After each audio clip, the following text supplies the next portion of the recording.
Друзі, усіх вітаю на ютубі 24 каналу. Мене звати Анастасія Норіцина і Петро Черник разом зі мною. Пане Петре, я вас рада вітати. Слава Україні! Героям слава! Це наше воєнне зведення за 24 червня. І розпочну я із заяв керівника Головного управління розвідки Кирила Буданова. Він не бачить сенсу у мирних переговорах з Росією. Інакше воєнний стан триватиме вічно.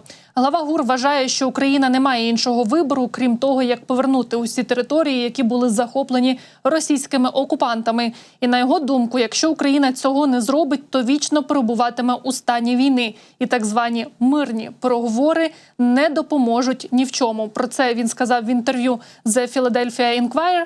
Ну і як ви гадаєте, пане Петре, чи і справді нам, окрім того, як відвоювати свої території, більше немає ніяких можливостей там домовлятися з Росією і загалом припинити цю війну? Повернути території інакше, як збройною силою, неможливо. Ніяких дипломатичних шляхів не існує. Але ви дуже добре знаєте мою персональну позицію. Як відвоювати Донбас? Я дуже багато разів розбирав суто у воєнному контексті, як відбити Крим. Не так уже і складно. Його просто треба задушити. Треба потопити Кримський міст, треба потопити абсолютно все, що може туди довозити якісь припаси, бо, скажімо, що як мінімум 6 великих десантних кораблів проекту 775 і проекту «Тапір» у них у строю є. Це, відповідно, перший тип до 500 тонн вантажів, а другий тип до 1000, плюс у них доволі ще є великий парк Іл-76, котрий може брати на борт до 40 тонн вантажів, тобто повітрям довозити у Крим все, що потрібно. Ну і, звичайно, вони почали будувати залізничну нитку по суходолу. От якщо пробитися до північного Поазов'я, задушити Крим ракетами AGM-158 «Джасм» чи тими самими F-16 збивати все, що туди рухається, не так уже і складно їх додушити. І так само можна дійти до старої лінії розмежування, плюс Маріуполь їхній. А от як брати Донбас? Класти 200 тисяч людей, ну це божевілля. Чи застосовувати надважкі бомбардувальники типу Б-1Б, Ланцер, Б-2 Спіріт чи Б-52, а це тільки Сполучені Штати Америки, і засипати їх тисячами тонн бомб. Так як свого часу британці із американцями зруйнували Гамбург. За тиждень висипали 9 тисяч тонн бомб. Оце всі такі складні моменти, котрі потребують раціонального осмислення. Чи почався шлях виходу з цієї фази бойових дій, я дуже коректно висловлююся, цієї фази бойових дій. Так, точно почався. Це є так звана Швейцарія, буде другий раунд на осінь. Рано чи пізно знайдуть формулу призупинки 100%, однак війна повноцінно закінчиться тільки тоді, коли рухне Російська Федерація. На жаль, це буде ще дуже не скоро, але 100% буде в осяжній історичній перспективі. А от щоб війна закінчилася в найближчий час, то нам потрібно відмовитися від Донбасу, якщо Крим ми зможемо звільнити воєнним шляхом? А навіщо від нього відмовлятися? А Кіпри і турки, кіпріоти і греки хіба між собою порозумілися? Хіба вони знайшли формулу, як розв'язати цю проблему? З 1974 року вона не розв'язана. Проблема Гібралтару. Велика Британія силою захопила це місто свого часу. Дотепер не розв'язана. Азербайджанська-вірменська війна, Нагірний Карабах, розв'язувалася 20 років, але у підсумку розв'язалася на користь Азербайджану. Мови не може бути про те, що ми від чогось відмовляємося. Ми зараз говоримо про припинення цієї фази бойових дій. Чи вона буде? Мій погляд, буде. Питання лише, як буде виглядати нова лінія розмежування. Буде великий міжнародний контингент, не буде великого міжнародного контингенту. Але ми з московитами, допоки вони існують у тому вигляді, в якому вони існують, в усіх сенсах, особливо в ідеологічному, ми приречені з ними воювати. Їхній імперський історик багато разів приводив цей приклад. Василь Осипович Ключевський свого часу на зламі 19-20 століття чітко описав у своїх працях і вивів цікаву дуже формулу. Росія – загроза Україні, Україна – загроза Росії. Залишиться один. У політичному сенсі це істина, котра рано чи пізно буде реалізована. Залишиться один. Правда, крім політичного сенсу, є ще і генетичний сенс. Бо якщо умовно ми програємо цю війну, нам влаштують наступну різню. Вони кілька разів її вже в історії влаштовували. Якщо все ж таки Росія дійде до розпаду як імперія, а це неминучість, ніхто русських різати не буде. Також Кирило Буданов зробив заяву і про Крим. Говорить, що півострів потрібно відрізати від російського постачання.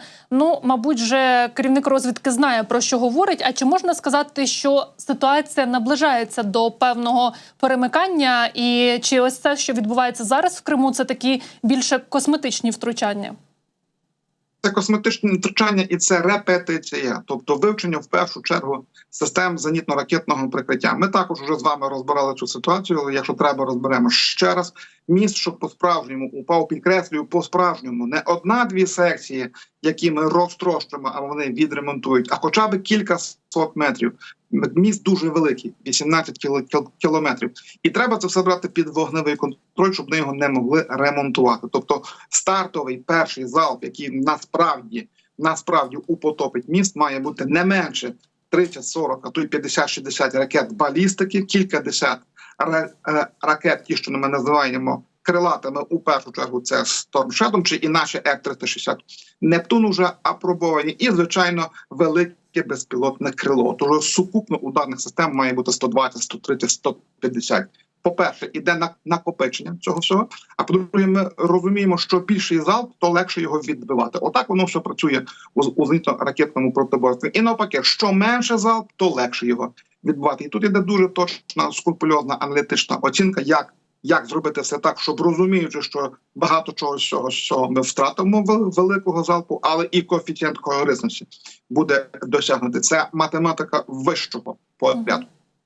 Окупанти заявляють про атаку на Севастополі, говорять, що використовували ми американські ракети «Атакамс» і тепер почали у всьому звинувачувати, зокрема Вашингтон, роблять акцент на тому, що ми б'ємо по цивільних об'єктах, вбиваємо цивільних людей. Це вони роблять для чого? Для того, аби Вашингтон реагував і не давав нам зброю, чи не давав нам дозвіл бити нею по території Російської Федерації, зокрема вглиб? В тому числі піднімають істерику не тільки супроти Вашингтона, а взагалі супроти всього колективного Заходу, але ще і не забуваємо внутрішню консолідуючу пропаганду. Чим гірше буде на болотах, чим більше там будуть вити від подібних атак, тим направду, як би це дивно не звучало, вони будуть об'єднуватися навколо фюрера, бо тільки фюрер може їх порятувати. Вони обрали стратегію обложеної фортеці, і в такому розумінні пропаганди чим гірше, тим краще. Їм вигідно, особливо елітам, ті, котрі утримують владу, щоб населення перебувало під нескінченним ударом так званих укронацистів і санкції Вашингтону. І вони оцей страх перед своїм давнім геополітичним суперником будуть тільки розвивати. Їм на руку саме такий процес. Із повідомлень псевдовлади Криму ми можемо зробити висновки, що і справді, ймовірно, працювали ракети «Атакамс», але от є відео в мережі, там чутно і звук, і на ньому такі більш множинні вибухи. От який висновок можна із цього зробити? Це і справді «Атакамси» з касетною бойовою частиною, чи що ви можете сказати про вчорашню атаку? Ну, найімовірніше, що була застосована касета, є така ракета М-39А1, котра на відстань до 300 кілометрів може нести більше 30 субелементів М-74. Уявляємо собі таку невеличку металеву мандаринку, насичену високоенергетичними вибуховими речовинами, і коли це все вибухає і при дуже величезних швидкостях, то воно може знищувати і склади з боєприпасами, і могли детонувати ті самі ракети до їхніх зенітно-ракетних комплексів. Там відбулася якась дуже серйозна, комплексна, масштабована бавовна. Але направду треба трошки нам набратися терплячості, дочекатися і офіційної позиції, і більш серйозної аналітичної оцінки, бо на цю хвилину інформації об'єктивно замало. Ну, до речі, самі ж російські пропагандисти, вони почали демонструвати уламки ракет, але то були елементи Тора, а не частини «Атакамса». Це вони намагалися цією ракетою перехопити ту ціль, чи звідки він тут взявся? Думаю, що так, але я просто собі важко уявляю, як Тор-М 9К-330 у комплектації ракети 9М-330 чи 9М-331 може перехопити «Атакамс», тому що вони, так, дійсно, це ближнього радіусу дії комплекси. Вони працюють від кілометра до 15, але є нюанс. Для них штатна ціль – це ті об'єкти, котрі рухаються зі швидкістю 700 метрів на секунду. «Атакамс» – це 1500 метрів на секунду, у 2 рази швидше. Тому дуже сумнівно, що вони зуміли щось перехопити. Я не кажу, що абсолютно неможливо, тому що, бо ще раз, це математика, тут безліч змінних, безліч найрізноманітніших параметрів і могло бути всяке, але якщо такий комплекс був застосований, то це означає, що туди летіло щось, направду, дуже серйозне. Російські воєнкори скаржаться на Міністерство оборони Російської Федерації про те, що не лунають сигнали повітряної тривоги. Ми знаємо, що Сили оборони України, наші спецслужби докладають максимум зусиль, щоб там ППО їхня не працювала, щоб способів і засобів стеження далекосяжних на кримській території їх ставало все менше, або взагалі вони зникали. То виходить, що на підльоті дальньому вони вже не можуть виявити ракету. Це хороша новина для України? Якщо це дійсно так, зараз ми все говоримо в режимі ймовірності, бо занадто мало інформації по цьому всьому, що відбувається. Це поки що все гіпотетичні інтелектуальні аналітичні конструкції. Чи треба цим займатися в обов'язковому порядку, але ви дуже добре знаєте, що я людина фактів. Мені потрібні факти і ще раз факти. Така є добра латинська приказка «res gestum» – тверді факти. От тільки на основі них можна ухвалювати і робити правильні висновки. Якщо це дійсно так, а ще цілком допускаю, що можливо якась була і робота на рівні кібернетики чи на рівні радіоелектронної боротьби, і це вдалося вимкнути на якийсь час. Чому ні? Або може бути класичне російське, є в таке слово, яке самі собі вони придумали – головотяпство. Оце може бути вся російська історія будується на такій психологічній особливості. Також були вибухи і поблизу Євпаторії напередодні ввечері. Там знаходиться начебто центр космічного зв'язку, принаймні про це пише «Кримський вітер». Якщо і справді була атака саме туди, що це нам дасть? Я не думаю, що дасть саме цей момент, який дуже великий коефіцієнт корисності, але якщо рухатися у ланцюжку тому, що ми успішно нищимо їхні радари до комплексів С-400, С-300, що ми успішно нищимо станції загоризонтного виявлення пуску балістичних ракет і от знову ударили по святих по космосу. Не забуваємо, що в них у космосі є таке доволі потужне угруповання ГЛОНАСС. Звичайно, воно не витримує жодної конкуренції із GPS, але, скажімо, ті самі шахеди таке не водить. Оце один з елементів знову вибуває з гри, чи принаймні на якийсь час призупиняє цю гру. І найголовніше, техніка такого порядку коштує величезних грошей, і будувати з нуля нові комплекси їм все важче і важче і важче. Все ж таки санкції діють. Оцей велетенський зашмах, хай помалесеньку, але все ж таки затягується. Хороші новини по 14-му пакеті від Європейського Союзу. Там точно вже є моменти, котрі обмежують те, що називається технології подвійного призначення і обхід санкцій. Монстр направду удушується. Це, знаєте, це як помістити щура зразу в окріп, він звідти вискочить. А якщо його помістити в теплу воду і помаленьку підігрівати, він рано чи пізно звариться. От вариться московський імперіалізм. Питання лише, коли вже кінцево ця тушка здохне. До речі, про цей 14-й пакет санкцій, а він і справді буде дієвим? Чи, в принципі, його потрібно було раніше впроваджувати? Тому що зараз російська економіка, вона перестроюється. Вони і їхні економісти заявляють, що, в принципі, ми цього чекали, тому нам це нічого не змінить.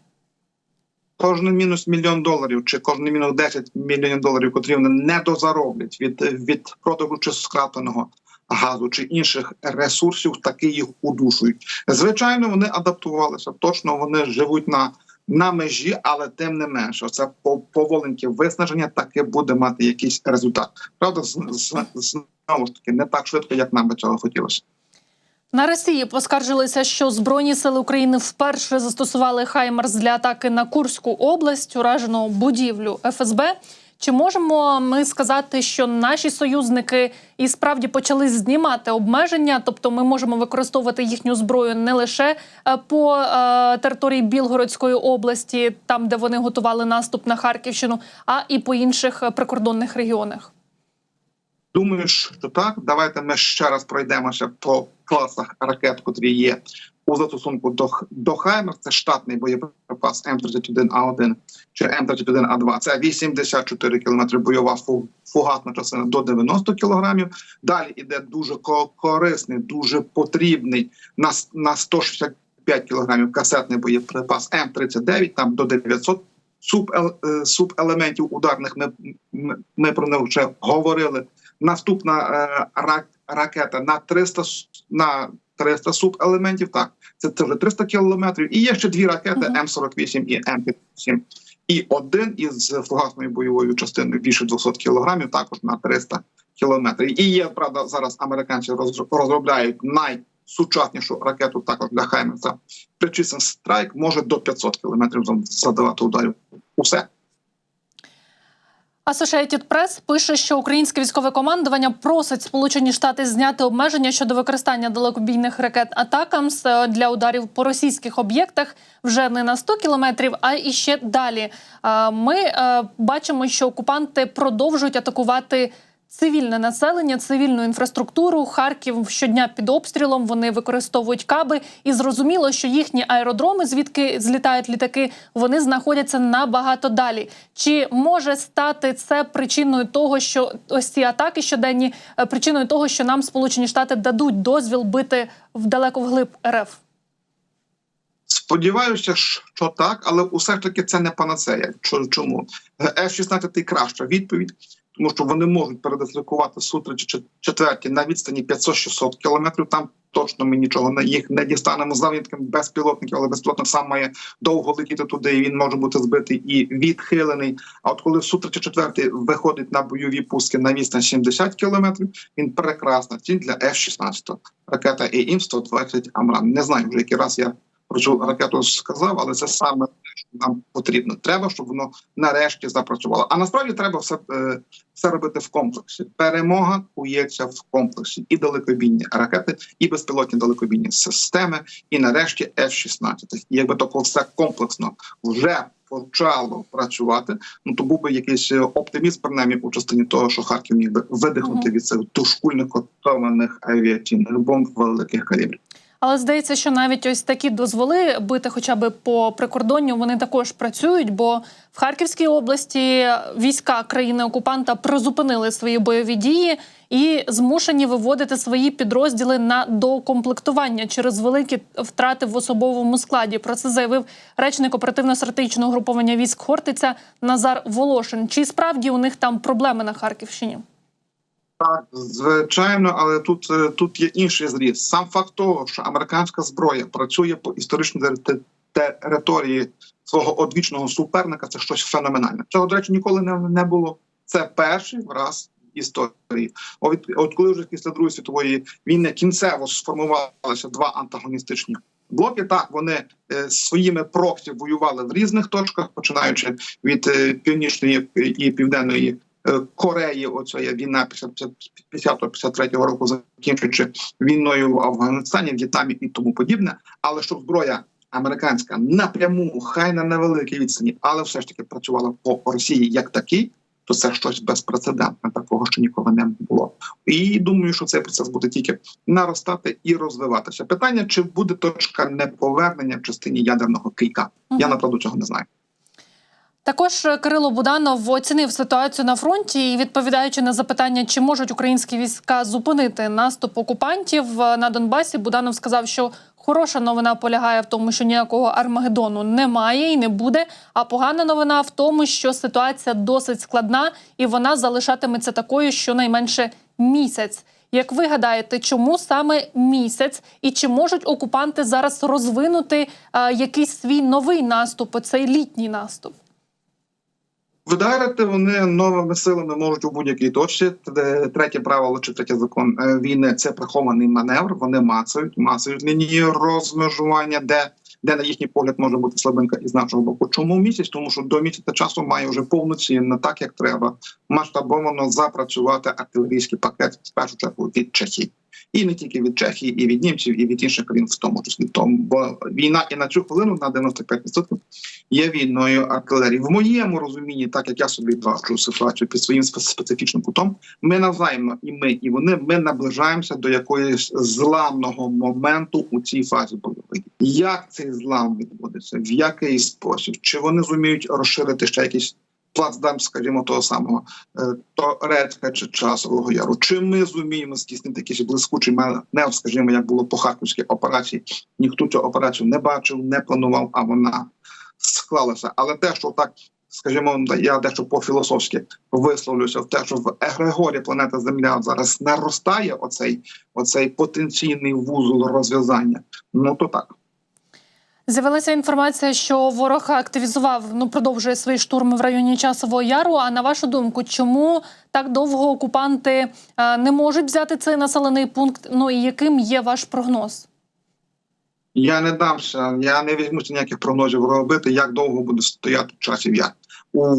Уважалося з 7 жовтня, коли вони вдарили по Авдіївці, так дуже активно, дуже потужно, що це кілька тижнів. Кілька тижнів. Дійсно, всі воєнні експерти, десь я в якісь часи також поділяв цю думку, що якщо доведеться відходити, то відійде 4 місяці. 4 місяці. Це неймовірно багато, це дуже довго. Часів Яр має одну статичну перевагу. Це сама по собі височина, і там велика мережа водних перешкод.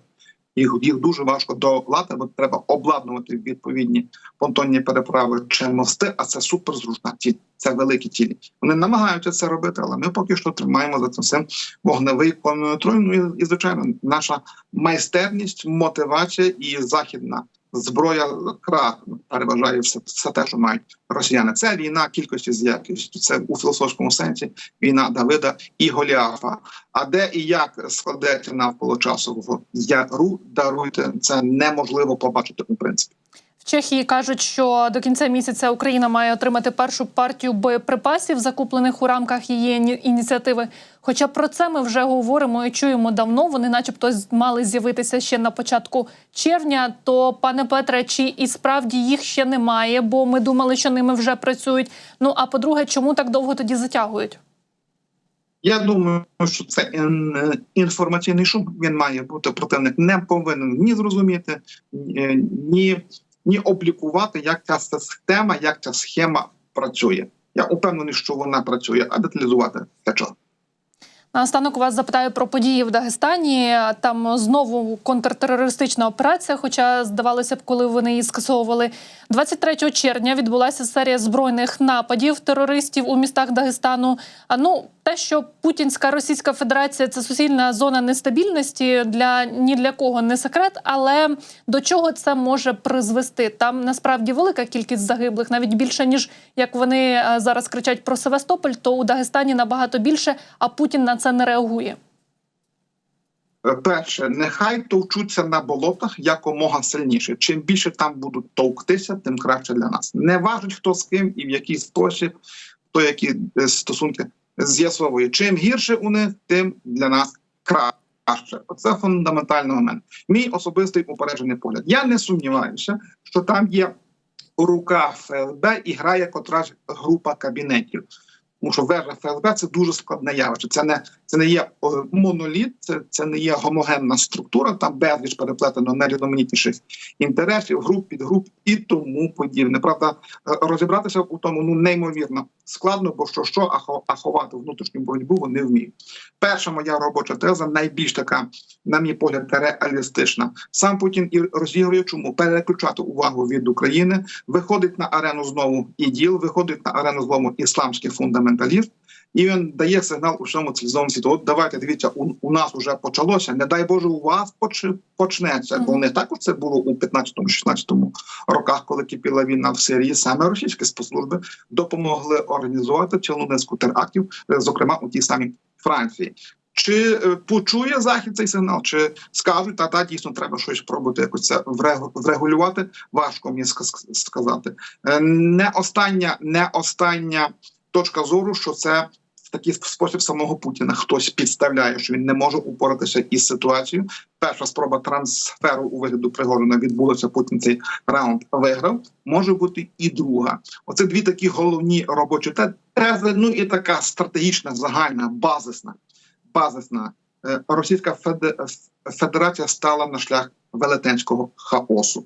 Оцей неросійський чинник азійсько-арабсько-мусульманський там буде тільки наростати. Вони думають, що вони зможуть це все тримати в руках, не зможуть. В рік із Росії виїжджає до 1,5 мільйона русських, як вони себе називають, а заїжджає до 2 мільйонів представників великого азіатського світу. І оця зона тиску між оцими етносами як на національному, так і релігійному ґрунті буде тільки наростати. І хай наростає. Зичимо нашим ворогам усього найкращого в лапках, а насправді Тут найгірше. 100% я з вами погоджуюся, але перепрошую, але чому вони тоді звинувачують знову у всьому Україну? Там вже деякі депутати Держдуми з цим виступають. Пісков говорить, що вони ще тільки будуть, слідство буде визначати, чи є тут рука України, але знову ж таки російські пропагандисти вже заявили, що це точно Україна. Елементарно просто демонізувати нас в нескінченному режимі. Оце фундаментальний момент. Ми мусимо бути демонами завжди. Що би в них там не сталося, як би там все в них не відбувалося, якщо все погано, то це українці. От упаде ракета на Байконурі Союз, то скажуть, що це ми, що це там якісь кляті хохли, гайку там якусь передали ушкоджену, зробили все можливе, щоб вона упала. І з точки зору їхньої пропаганди абсолютно правильний, логічний крок. Так і має пропаганда зла працювати. Пане Петре, я вам щиро дякую за вашу аналітику, за цікаву розмову і за те, що ви долучились до ефіру. Бажаю гарного і спокійного дня.